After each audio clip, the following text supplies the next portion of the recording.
So apparently my husband married me for a green card. At least that's what the internet thinks. Let me call him right quick and see what he thinks about this. Hey, baby. Hey, babe. What's up? How you doing? I'm fine. So I am, first say hi to the YouTubers. Hey, YouTube. What's up? What's good? I'm doing a video tonight, but first I was like, let's address some things. People think you married me for a green card. So I want you to tell them what's the real deal. Alright, so I'm gonna reply in two ways.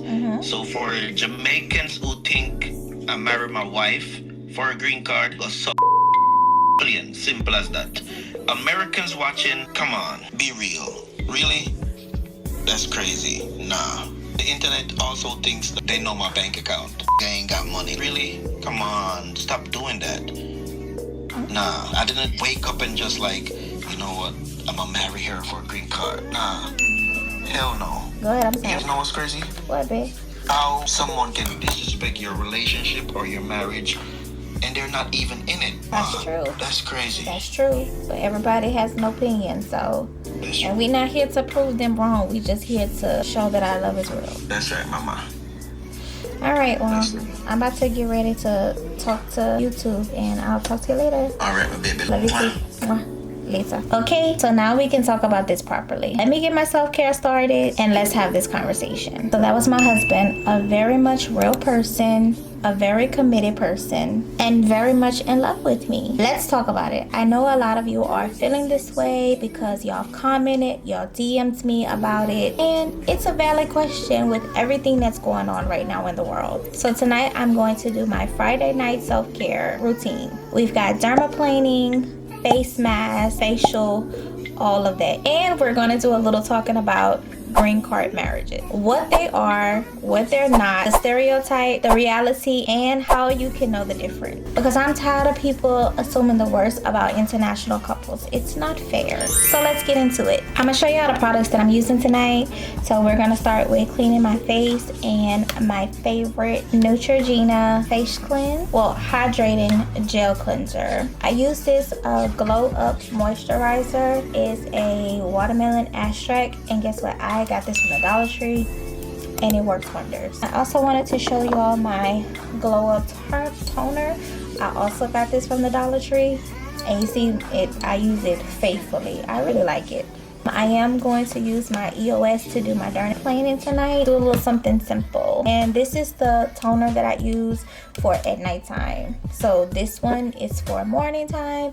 This is nighttime. And my water gel, y'all, I love this. I love it. It makes these two together make my face feel so soft and smooth. These are the best. And also I have the Ilion cream lotion.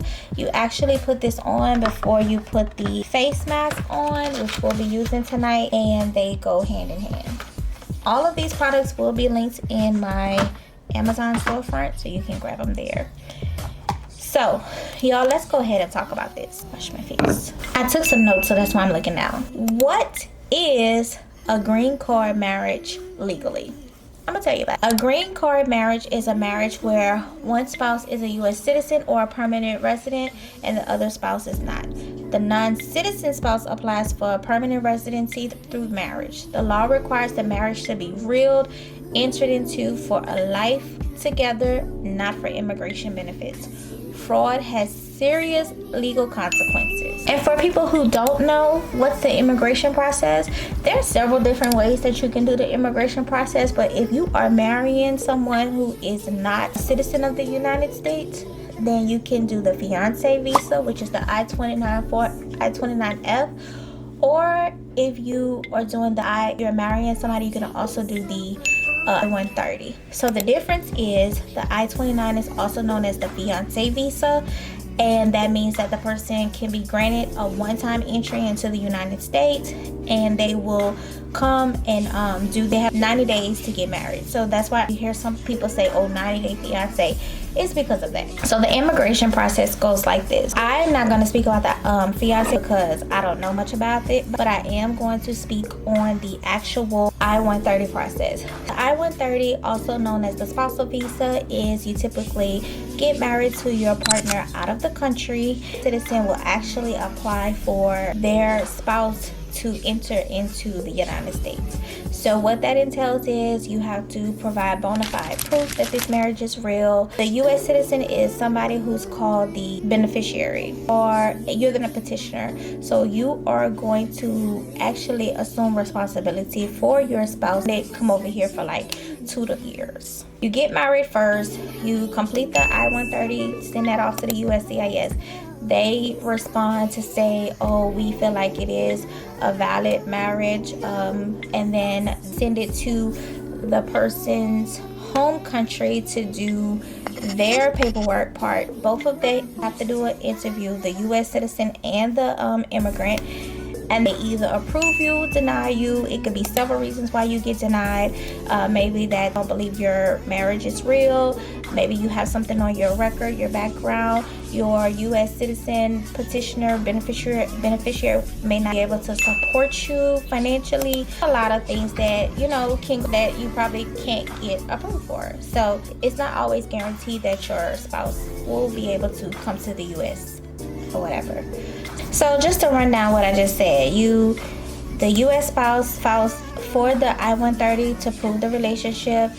Then they wait for USCIS to approve that. Then it goes to the immigration or the consular, wherever your person is. You both do an interview. If you're approved, they get a card. If you're married under 2 years, it's conditional. Later, it removes the conditions. So why do people assume that, your marriage is not real, or every person is using you for a green card? It's because people assume based off of ignorance, things they see on TV. They just know fraud stories that have gone on. It's a reason why people just assume that every international couple is like doing it for the real reasons. And it's so unfortunate. So they take everybody's cases and then they apply it to everybody else's situation, not even giving other people a chance to even prove their relationship is real. People to understand, like, it's amazing how many people be like, oh my God, you're married and you live in a different country. Like, it's not impossible to do. The statistics show most international marriages are real, but they don't talk about that part. They idolize or showcase the ones that are fraudulent. So you don't get to see a lot of couples that make it. What about Sherry? What's her name? Sherry? No, all I know is the lady from, I don't know her real name. I think it's Cheryl Raff something, but she's the stepmom from Moesha. She's Jamaican, and her and her husband have been doing long distance for a long time. So you don't talk about those type of relationships. It's like, oh, when you bring your relationship out, oh, he's cheating on you, he's doing this and that, whatever. Y'all, it's really crazy. But believe it or not, there are some relationships that do survive the distance.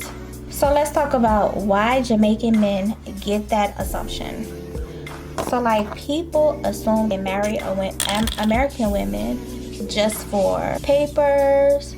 They only do it for immigration benefits because of the stereotypes about the Caribbean men. They feel just because Jamaica is not a rich country that those men, they're all using everybody. That this sometimes comes from a country economic opportunities. Instead of being love, they see a strategy. You never hear about, oh, that person in America is using that other person. You hear it about Caribbean countries with the women. Horrible when it comes to, oh, the Jamaican men just want to use you. And let's be honest, people believe that black men can be romantic, supportive, and not users. They can be loyal, intentional, all that, but they won't give these men the praise that they should give. And that's the part that does not get to be said out loud. And it's so unfortunate. All this about Jamaican men, it just shows that you're being racist. That's a racism. You don't hear people saying this about other races, like European men, like British men. You don't hear that. Oh my, these men on their women. You London and you cheated on. You don't hear none of that. It's so crazy. But when it's a black man coming from a developing country, oh, he's a user. They tell you everything. Like, don't trust him. He got a family out there. He just using you. Like, it's all, just put it on it's every man. Like, crazy. You know what? Honestly, it's really disrespectful to both the people in the relationship, not just my husband, but also me. It's very just like, yeah, because you don't know us. You only know what I show you or tell you on this app. You don't really know us in real life. How does it affect couples going through this? It really does, because you feel like you have to prove your love to people who don't understand.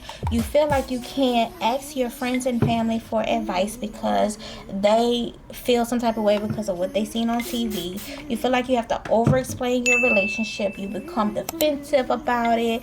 You know, you just have to prove your love to everybody. You get tired of correcting people about your relationship, and then you start censoring your feelings, and then you separate yourself from the world. Like, and people be like, oh, why you didn't tell me about this thing or whatever. It's because every time I bring up my relationship, you're negative about it. Why would I want to talk to somebody all the time and they're just negative and they don't understand it? Instead of you celebrating my relationship, you're like, every time it's negative. And I kid y'all not, this is why I created my channel, because I was that person. I didn't have nobody to talk to on my side, you know, until I understood where I was coming from. My friends thought it was just a fling. Like, it's just a fling. Like, why do you have feelings for this person? You was on vacation. And honestly, weighing all of that, like, you can't talk to your people you love about it. It gets heavy. Because people don't understand and they want to project their feelings onto you, which is not fair at all. Yeah, I feel I'm just rambling. Like, for example, I can say, like, my husband, he's so mad because he said, "Miss soon come," and he never came. Or he could say something in patois that just really vexed my nerves. And I'm trying to tell it to my friend, and she's like, well, I don't know what that means, so why are you upset? How am I supposed to tell it to her if, you know, how am I supposed to vent to her if she doesn't understand? But let me ask y'all, you know, you about, oh, the Jamaican men, this to that, but what about the Jamaican women? Like, if a sponsor, call it that's from America, it's like, oh, they're lucky, they're one. They want different when it comes to Jamaican men. Like, why do they not get the same credit? I feel like I'm just rambling. I'm gonna tell you, if you are in a relationship and you feel like you have nobody to talk to, or you just need some advice on, is this right?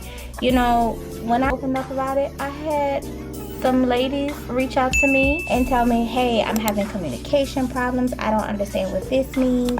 You know, what do you think? And I gave it to them honest. Like, I'm a who loves love. Number one, I want everybody to be in love, but I also don't want you to be like ignoring the, you know, like your boundaries. That's not what I'm going to promote. People in your head telling you this is not going to work, he's cheating on you, whatever. So you're going to lead with that narrative. He may not be cheating, but you need to fill it out for yourself. Don't let anybody paint that picture for you. It's like, yeah, no. Yeah, the flag. So you have to decide if you want to pursue that, if you can forgive him and move on. But if not, sister, I am here to support you, because we're not just being with men just to be with men. You have to add value to my life. And being in a long distance relationship is way harder, because you actually have to trust that person is being who they say they are. I'm promoting love. Long distance, or everybody get with a Jamaican, that's not me. I promote love. Yes, I promote love. It's like I have to do this all over to my, like, clean my face again. Yeah. Okay, next I'm going to tell you about the red flags. When you are in a relationship that is being opportunist, you're being used, all of that. And it's not just with a Jamaican man or a Caribbean man. This is for you to know if you're being used. So actual red flags are when they avoid video calls, if they avoid meeting you, or they hurry up and say they gotta call, or it never called back. They avoid meeting people in your life. They avoid like y'all bored 6-7 months and you haven't introduced me to nobody. Yeah, that's a red flag. If they changes constantly, dates, times, whatever, that's a red flag. If they rush emotional attachment to you, that's a red flag. Like if they a dependency on you, definitely a red flag. If they get defensive when you ask normal questions, red flag. If they control who you talk to and try to isolate you, that is definitely a red flag. And if they're always in crisis and they need money, always red flag. And here's what I want you to do to look for you want to look for consistency when their words match their actions. So I am a words kind of girl, but I'm also an action kind of girl. So I need for whatever you're saying to match what you are doing. So consistency, and it matches their actions. Transparency. They're transparent about everything. Their goals, their plans, their work, their finances, their living arrangements, what their future plans are in your relationship. That is a huge thing. You gotta make sure that there's transparency. Effort. They show up without being chased. That is a big one, because if you feel like you constantly have to buy somebody or please them or do something, then that's not a healthy relationship. Respect. They respect your boundaries. When you tell them, hey, this hurt my feelings when you did this, when you with me or you said this to me in front of everybody, they respect your boundaries. Growth. They want a future with you and not just survival. They want a life, like plans. Let's own a business. Let's buy some land. That future with you. They're not just here like, oh, I don't know what I want to do. I want to do what you want to do. That is not a healthy relationship. And accountability. They own their mistakes without spinning the stories.